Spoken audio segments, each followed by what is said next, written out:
Before one month regarding dancer. Dancer, వేరే dancer allegations తోటి అది వేరు ఇది వేరు.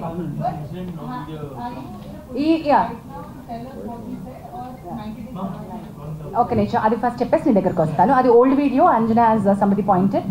నౌ ఇప్పుడు respondent yet has not come out to give a statement and unfortunately we will not be able to disclose the we have spoken, we have taken statements from both the sides. Yes, Generally the harassment జరిగినప్పుడు like they inform to parents చెప్పుకుంటూ ఉంటారు జనరల్గా. అంటే తను continue చేస్తూ వచ్చింది work కూడా I think ఆ మాస్టర్ దగ్గర. బట్ అంటే ఏం చెప్పుకోలేదు పేరెంట్స్కి కానీ బిఫోర్ దట్ జరగలేదా, జరిగిన తర్వాత ఏం కంటిన్యూ చేసింది వర్క్? ఫియర్ ఫ్యాక్టర్ అమ్మా. ఇలా బ్రదర్ గారు చెప్పారు కదా, ఆ చిన్న భయం, ఇండస్ట్రీ మమకారంతో ఇండస్ట్రీలో ప్రేమతో వస్తారు.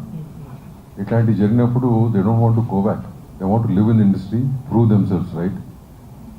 సార్ రెండోది సార్ ఎందుకు చెప్పుకోలేదు అంటే చెప్పుకునే ఉండుంటారు. రెండోది వాళ్ళు కలిపి వర్క్ చేస్తూ ఉండొచ్చు. చాలా మంది నన్ను అడుగుతున్నట్టు క్వశ్చన్ ఏంటంటే ఇంత హెరాస్మెంట్ కంటిన్యూ అవుతున్నా కూడా ఆ అమ్మాయి అతనితోనే ఎందుకు మళ్ళీ వెళ్ళి వర్క్ చేస్తోంది అని. దీన్ని మా కమిటీ చాలా చాలా క్షుణ్ణంగా మల్టిపుల్ యాంగిల్స్ నుంచి చూస్తోంది. వేర్ సెక్షువల్ హారాస్మెంట్ నేచర్ నుంచి, work place sexual harassment nature నుంచే చూస్తున్నాం. నెంబర్ 1, కన్సెంట్ ఉంటే అది వ్యాలిడ్ కన్సెంటా కాదా, ఆ కన్సెంట్ ఆ సందర్భంలో ఇచ్చినటువంటి కన్సెంట్ వ్యాలిడా కాదా. క్విడ్ ప్రో కో అంటే నేను నీకు నా సెక్షువల్ ఫేవర్ ఇస్తాను, నువ్వు నాకు పని ఇవ్వు, ఇది కూడా సెక్షువల్ హారాస్మెంట్ కిందకే వస్తుంది. Can I underline that again and repeat that again? Quid pro quo, నువ్వు సెక్షువల్ ఫేవర్ నన్ను అడిగావు నాకు పని ఇస్తాను అని, నేను నీకు సెక్షువల్ ఫేవర్ ఇచ్చాను, కానీ ఆ పని పూర్తయిన తర్వాత నాకు రావాల్సినటువంటి బెనిఫిట్ నాకు రానప్పుడు నేను నీకు ఇచ్చినటువంటి దాన్ని క్వశ్చన్ చేస్తున్నాను. నువ్వు నాకు ఇస్తానో నాకు రాలేదు, మరి నేను నీకు ఫేవర్ ఇచ్చాను కదా ఏంటి అని, రైట్? అది క్విడ్ ప్రో కో, అది కూడా సెక్షువల్ హారాస్మెంటే. అలాంటి సందర్భంలో ఆ అమ్మాయి ఇచ్చిన కన్సెంట్, ఈ కేసు అనే కాదు ఏ కేసు అయినా సరే, అలాంటప్పుడు ఇచ్చిన కన్సెంట్ నాట్ వ్యాలిడ్ కన్సెంట్ అని కూడా అంటోంది. సో కన్సెంట్కి చుట్టుపక్కల ఉన్నటువంటి వ్యాలిడిటీ గురించి ఈ కమిటీ చాలా చాలా చాలా చాలా లీగల్ పాయింట్స్ తోటి వెళ్తోంది. Because this is not an ఒకటే హారాస్మెంట్ కేసు కాదు, ఇందులో మల్టిపుల్ కోణాలు ఉన్నాయి.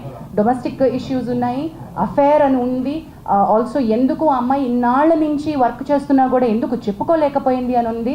సో రకరకాల అలిగేషన్స్ ఉన్నాయి, వీటన్నిటినీ కూడా మనం చూస్తున్నాం.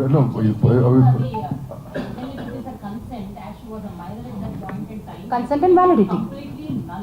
Null and void. No, validity of the consent. Basic case in kadamma. What she is mentioning about the general point. Overall ga cheppanu, consent gurinchi cheppanu. But ee case sambandhinchi whatever report, once we get all the evidences, whatever we do, we'll keep it in front of you. It's going to Lakshminarayan garu, before you ask your question, to add to Damu garu saying, we are aware of what is all anni telusu, allegations telusu, అమ్మాయి చేస్తున్నటువంటి accusations తెలుసు, master ఇచ్చిన statement, వారి family members ఇచ్చిన statement అన్నీ మాకు తెలుసు. కానీ అన్ని కోణాల నుంచి మేము చూస్తున్నాం. We don't want to react at this point. ఈ కేసు కాదండి, ఏం కాదు, any case we are very clear, we listen with a very neutral mind to both the people. We are not biased at this point. We are not biased at all. ఈ case అని కాదు, ఏ case అయినా అట్టగే చూడబడుతుంది.